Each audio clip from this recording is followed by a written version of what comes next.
বিয়ে।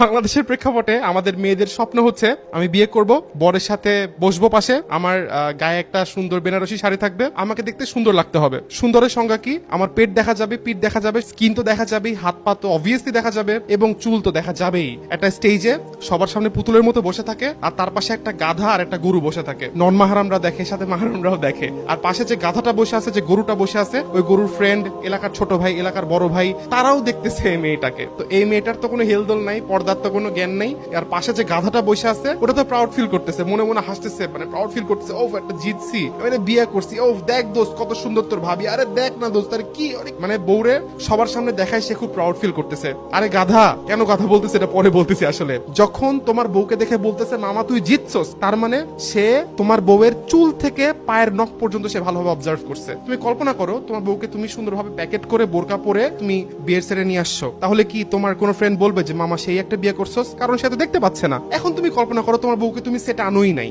জাস্ট মাহারামের সাথে সে তার ফ্যামিলিতে আছে, তাহলে কি তোমার কোনো ফ্রেন্ড বলতে পারবে যে মামা সেই একটা জিতছস? কারণ সে তোমার বউকে দেখে নাই। তোমার এই জিনিসটা গায়ের হতে লাগে না, আমি নিজে কাবিন নামা দিয়ে, নিজে মোহরানা দিয়ে, নিজে সেট অ্যারেঞ্জ করে, নিজে অনুষ্ঠান করে, নিজে সব কস্টিং মেনটেন করে, নিজের পকেট থেকে টাকা দিয়ে আমি সবাইকে দেখাচ্ছি বউকে, তাই তোমাকে আমি গাধা বললাম। আল্লাহ তাআলা কুরআনে বলেন সেই ব্যক্তি চতুষ্পদ জন্তুর থেকেও খারাপ, বালহুম আদাল, যে চোখ থাকতে দেখে না, যে কান থাকতে শোনে না, যে অন্তর থাকতে উপলব্ধি করে না, সে চতুষ্পদ জন্তুর চেয়েও নিকৃষ্ট।